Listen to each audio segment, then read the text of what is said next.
Now let's see. Open it. Page 111. Page 111 है ना. अब देखो some tips is given there. कुछ टिप्स दिए हुए हैं उसमें. पहला है read the passage unaided. दिया हुआ है ना. उसमें फिर देखो read the passage at least 2 or 3 times. कितने बार पढ़ना है आपको? 2 से 3 बार पढ़ना है. उसके बाद आपको क्या कहा जा रहा है? Underline the difficult word. जो भी उसमें डिफिकल्ट वर्ड है उसको आपको क्या करना है? अंडरलाइन करना है. मान लो कि फॉर एग्जांपल आपको पॉल्यूशन नहीं समझ में आ रहा है ना, पोर वर्ड नहीं समझ में आ रहा है, केमिकल समझ में नहीं आ रहा है, एसिड रेन समझ में नहीं आ रहा है, तो उसको आप क्या करोगे? अंडरलाइन करोगे. फिर कह रहा है try to answer the question briefly. छोटे से छोटे में कोशिश करके आंसर को क्या करना है? आपको लिखना. राइट. तो अब देखो क्या कह रहा है? Read the passage given below and answer the question that follows. पहला है एसिड रेन. तो all of you know there that, सारे बच्चे जान रहे हैं कि सपोज फॉर एग्जांपल ये चिमनी है, ठीक है, और चिमनी से क्या हो रहा है? पॉल्यूशन. ये क्या है? स्मोक. ये क्या निकल रहा है? स्मोक निकल रहा है. तो गंदगी निकलेगी ना. ये चिमनी है आपका कोई भी फैक्ट्रीज का. मान लो कि ये फैक्ट्री है, तो फैक्ट्री का क्या होगा? Polluted air. पॉल्यूटेड एयर है ना. तो पॉल्यूटेड एयर निकल रहा है उसमें से. तो वो क्या है? वो पॉल्यूटेड एयर स्मोक. और यही स्मोक जो है आपका क्या होता है? एटमॉस्फेयर में मिक्स हो जाता है. तो ये क्या होगा? मिक्स होगा. किससे? फ्रेश एयर से. फ्रेश एयर जो है उससे क्या हो जाएगा? मिक्स हो जाएगा. राइट. तो जब ये फ्रेश एयर से मिक्स हो जाएगा तो क्या होगा? ये पॉल्यूशन. तब क्या कॉज करेगा? पॉल्यूशन है ना. तब ये कॉज करेगा पॉल्यूशन. ठीक है बेटा, समझ में आ गया ना. तो अब देखो हमने क्या किया था? ये जो एक्टिविटी कर रहा है वो वर्ड्स आया था पॉर. पॉर का मतलब डालना. पॉर का मतलब डाल देना उसमें. समझ में आ गई बात. तो अब देखो क्या कर रहा है? Before factories and the cars were invented in the, है ना वहां पे, before factories and the cars were invented the air was much cleaner. कहने का मतलब बेटा आज से हजारों साल पहले, आज से हजारों साल पहले तो उसमें क्या हो रहा था? पॉल्यूशन था उतना नहीं ना था. तो वही चीज कह रहा है कि उस जमाने में तो पॉल्यूशन नहीं था. तो उसमें क्या हो रहा था कि वाटर हो चाहे एटमॉस्फेयर हो, सारा चीज कैसा रहता था? एकदम प्योर. जैसे आज हम लोग कोविड के कारण मास्क लगाना पड़ रहा है ना, due to the bacteria virus, ये सारा कारण है. तो यही कारण यहां पर अब हम लोग सॉल्व करेंगे इस एक्सरसाइज को. Let's see. आई होप अब तो ये समझ में आ चुका होगा आपको कि पॉल्यूशन कैसे हो रहा है. अब मान लो कि दूसरा तरीका भी है, गाड़ियां चलती है, व्हीकल्स. तो व्हीकल से भी तो क्या है? बाइक चलते हैं, उससे भी तो पॉल्यूशन निकलता है ना. क्लियर है? समझ में आ गया. तो अब क्या करेंगे इसमें देखो. Before the factories and car were invented the air was much cleaner than it is today. आज के जमाने से पहले क्या था? एटमॉस्फेयर नीट एंड क्लीन था. Now there are millions and millions of trucks, buses, cars and chimney pouring smoke and fumes into the air. बेटा ध्यान दो, उसको अंडरलाइन कीजिए. सारे बच्चे अंडरलाइन करो. तो pouring smoke and fumes into the air. गंदगी जो भी है उसको अंडरलाइन कर रहे हो ना, वो आंसर होगा बेटा. देखो नहीं, सर को मत देखो. वहां pouring पिक्चर के ऊपर वाला अब मैं देखो, POURING. pouring का मतलब डालना. जैसे मान लो गिलास में पानी डालते हैं ना, pouring उसी को कहते हैं. तो एटमॉस्फेयर में जो चिमनी था वो क्या कर रहा था? गंदगी डाल रहे थे. तो उसको अंडरलाइन करो, वो आपका आंसर होगा. pouring smoke and fumes into the air. Right है. अब उसी पिक्चर्स में देखो, some of the chemicals from the smoke and fumes rise up in the air. जैसे मेरा कहना है कि सरफ घोलते हो ना तो फेन उगता है, तो वो तो देख लेते हो, तो उसी तरह आसमान में भी बादल में काले काले नजर आते हैं, तो क्या है? पॉल्यूशन, वही फ्यूम्स, गद्दा, फॉर्म्स जिसको कह रहे हैं, ठीक है, फेन जैसे। अब next, some of the chemicals from the smoke fumes rise into the air and this mix with the water and the cloud. बादल में आप देखते हो आसमान में बादल काले काले नजर आते हैं, पानी तो सफेद गिरता है ना, पानी भी काला काला तो नहीं गिरता है, बारिश का पानी सफेद होता है ना, पॉल्यूशन के कारण वो दिख रहा है। यस, तो वही कह रहा है, this mix the water into the cloud turn them into acid cloud, और उसको हम लोग क्या में चेंज कर देते हैं? एसिड क्लाउड में। And the rain of the snow which fall from the polluted cloud will be acid rain when this acid rain on the ground. अब वो क्या हुआ कि आसमान के बादल में से बारिश गिर करके कहां आने लगा? जमीन पे आने लगा। तो पॉल्यूशन, ये क्या है? क्लाउड। ये क्या हुआ? क्लाउड हुआ, ये आपका रेन होने लगा। तो ये जितने पॉल्यूशन है ये कहां आ गया? धरती पर जितने पेड़ पौधे बने हुए हैं या फिर एनिमल है, इसको पॉल्यूट कर दिया, इसको पॉल्यूट किया ना। तो वही चीज कह रहा है, देखो क्या कह रहा है, the rain and the snow which fall from this polluted clouds will be acid rain when this acid rains on the ground it attack the leaves of the tree. अब ये पत्ता, मान लो कि हम देख रहे हैं, आप ये पेड़ है, इसमें पत्ते होते हैं ना, तो ये पत्ते को इफेक्ट करेगा नहीं? पेड़ सूखने से पहले देखते हो सबसे पहले पत्ते पे इफेक्ट करेगा, उसके बाद धीरे धीरे चल के पेड़ को भी हानि पहुंचाता है। यस, तो वही चीज कह रहा है, the tree slowly lose their leaves and die, और उसके बाद वो क्या हो जाता है? मर जाते, मतलब पेड़ सूख जाते हैं। Acid rain get soaked into the soil, वो देखिए पेड़ को ही नहीं पहुंचाता हानि, और उसके बाद वो क्या करता है? जमीन पर जब गिरेगा तो मट्टी में भी क्या हो जाएगा? मिक्स हो जाएगा, राइट। और जितने रिवर हैं, लेक हैं, पॉन्ड्स हैं, तो उसमें भी जाकर के सारे पानियों में क्या हो जाएगा? वो मिल जाएगा, और फिर हम लोग जो पानी पिएंगे तो हम लोग क्या हो जाएंगे? बीमार हो जाएंगे। सॉफ्ट, मिल जाना, मान लो कपड़ा भिगाते हो तो एब्जॉर्ब होता है ना, जैसे यहां से गए कपड़ा सरफ खोले और उसको डाल दिए, कपड़ा तो आपका सूखा हुआ था, और उसको जैसे डाले तो क्या हो गया? पानी को एब्जॉर्ब कर लिया ना, उसी को कहते हैं सॉक। क्लियर? नेक्स्ट देखो, तो सॉक इनटू द सॉइल, जितने भी केमिकल है वो पानी मिट्टी के अंदर आ गए और damage the plant and crop. और किसको किसको हानि पहुंचा दिया? प्लांट को, क्रॉप को, राइट, अंडरलाइन करो, प्लांट एंड क्रॉप। बेटा अनाज देखे हो ना, धान का पौधा, आम का पेड़, अब समझ में आ रहा है ना, दाल के पौधे होंगे ना, उसी को क्रॉप कहते हैं, फसल। हाँ, प्लांट एंड क्रॉप, पहला दो वर्ड मिला ना आपको, दो चीज, प्लांट और क्रॉप मिल गया। नेक्स्ट देखो, हाँ यस, नेक्स्ट फिर देखो उसमें, acid rain also run into the lakes and the river killing the fish. Underline कीजिए, और किसको किसको? जब वो पानी कहां से, यहां से फिर कहां की हो जाएगा?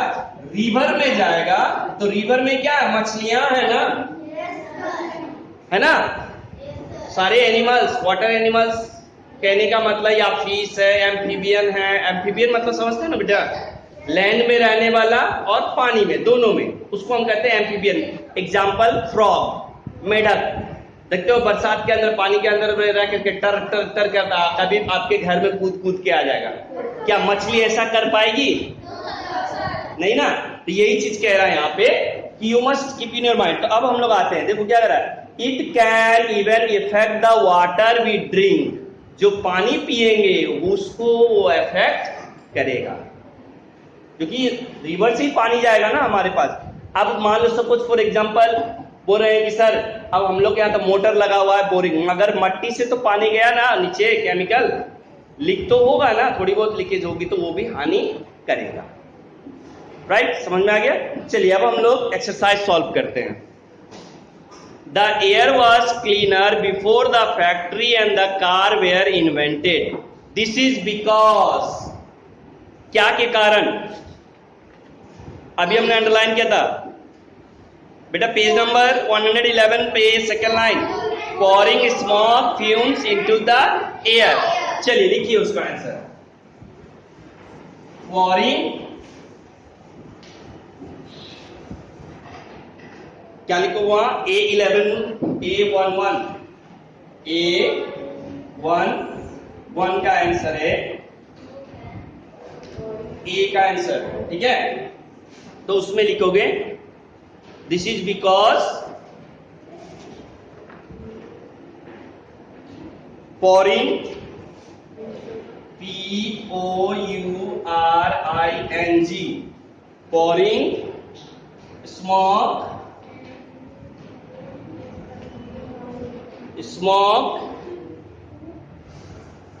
and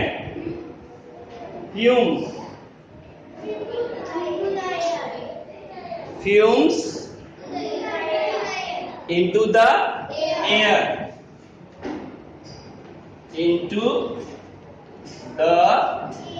air, ठीक है? पहला का आंसर है आपका।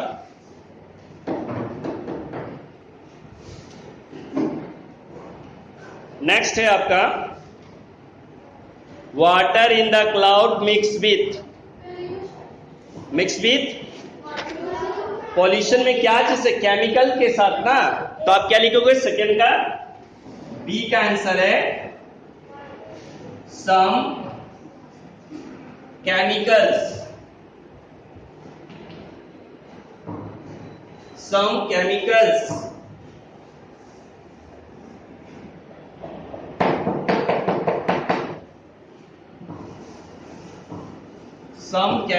डालोगे बी में।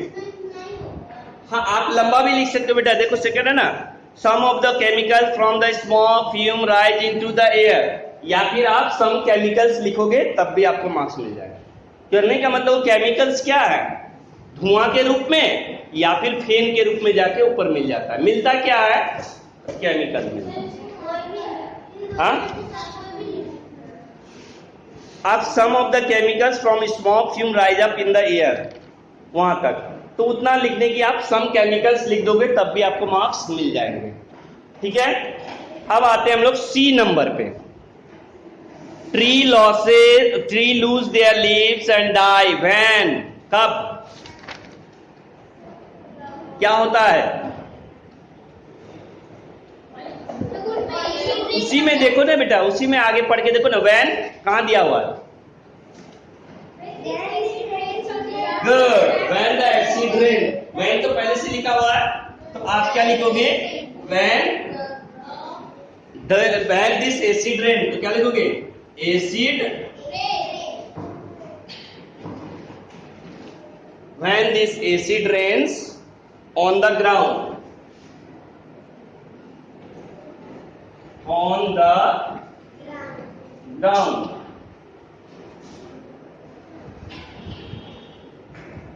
acid rain on the ground, आप यहां पे लिख दो ग्राउंड,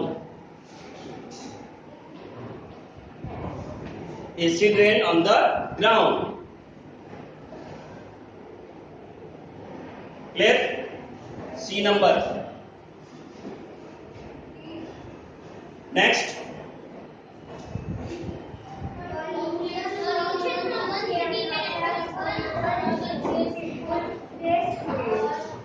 नेक्स्ट में आपका pollution from one city can affect another place because क्या होता है? Acid rain also run into the lake, river, clouds, बारिश करती है ना, तो वही कह रहा है pollution from one city can affect another place because क्या होता है? तो एसिड रेन आल्सो, लास्ट में देखो तो, लास्ट में बेटा acid rains also run into the lakes river, है ना, वहां तक लिखो। तो क्या लिखोगे वहां पे? डी नंबर का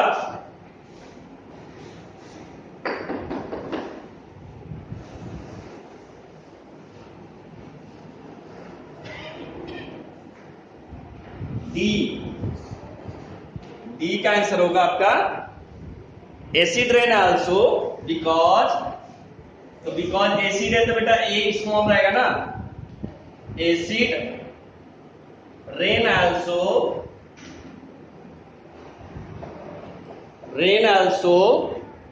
अफेक्ट, नहीं acid rain okay also runs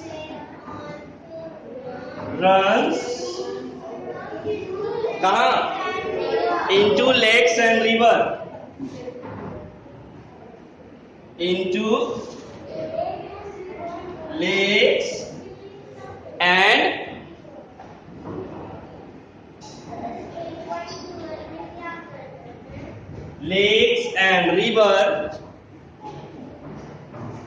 and rivers होगा बेटा, ये डी का आंसर है आपका, ठीक है? क्लियर है? अब हम लोग नेक्स्ट आते हैं। सारे बच्चे का हो गया यहां तक डी में। नेक्स्ट देखो, अब उसमें हम देख रहे हैं एसिड रेन हार्म्स, किसको हानि पहुंचाता है, राइट? तो अब वो किसको हानि पहुंचाएगा? Yes, good. तो मान लो अब ये बबल्स बना है, एसिड रेन हार्म्स, तो ये हार्म्स किसको किसको करेगा? एसिड रेन किसको? तो पहला है प्लांट,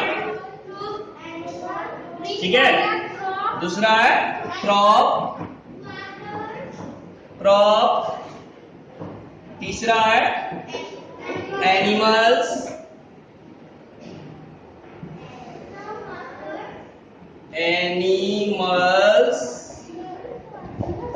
ठीक है। उसके बाद एनिमल्स के बाद फिश भी है ना, फिश ह्यूमन को पहुंचाएगा कि नहीं? ह्यूमन बीइंग भी आ जाएंगे ना, human clear beings, human beings, plants BEIN beings, clear? Beta लिख दे,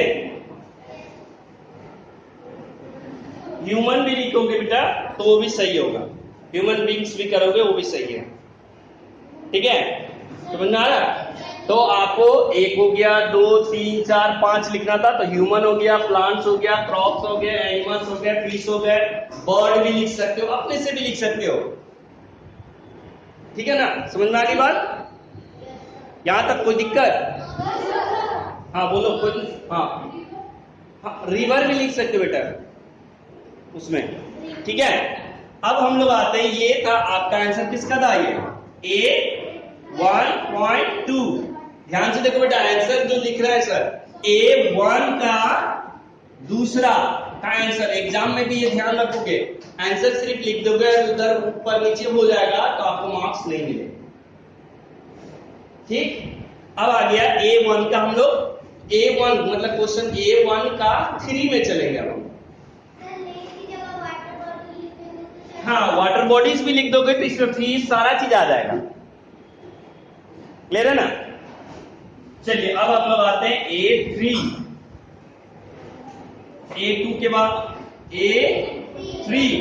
A3 में क्या दिया हुआ देखो, choose the words from the passage that means the same as, है ना? same as giving of smoke, gas और vapor, pouring, कोई भी चीज को डालना तो pour, एमिट जिसको कहते हैं। पहला ए का आंसर क्या होगा आपका? pour, Am I right? कोई भी चीज को मान लो कि ये चौक, मान लो कि ये हाथ है और इसमें हम क्या डाल रहे हैं, चौक को डाल रहे हैं, तो पॉर कर रहे हैं ना, डाल रहे हैं। कहने का मतलब ये तो सॉलिड सब्सटेंस से तो दिख रहा है, मगर पानी है, हवा है, उसको डालते तो उसको हम क्या कहते हैं, पॉर। Am I right? उसी तरह से आपका फिर है मेड इम्प्योर, कोई भी शुद्ध चीज को दूषित कर देते हैं। पीछे वर्ड है ना आपका पेज, उसमें पैराग्राफ में वर्ड्स होगा, पॉल्यूटेड। देखो वहां पे मैंने आपको अंडरलाइन करवाया था पेज 111 में सेकंड पैराग्राफ का थर्ड लाइन, तो उसमें क्या दिया हुआ है, पॉल्यूटेड।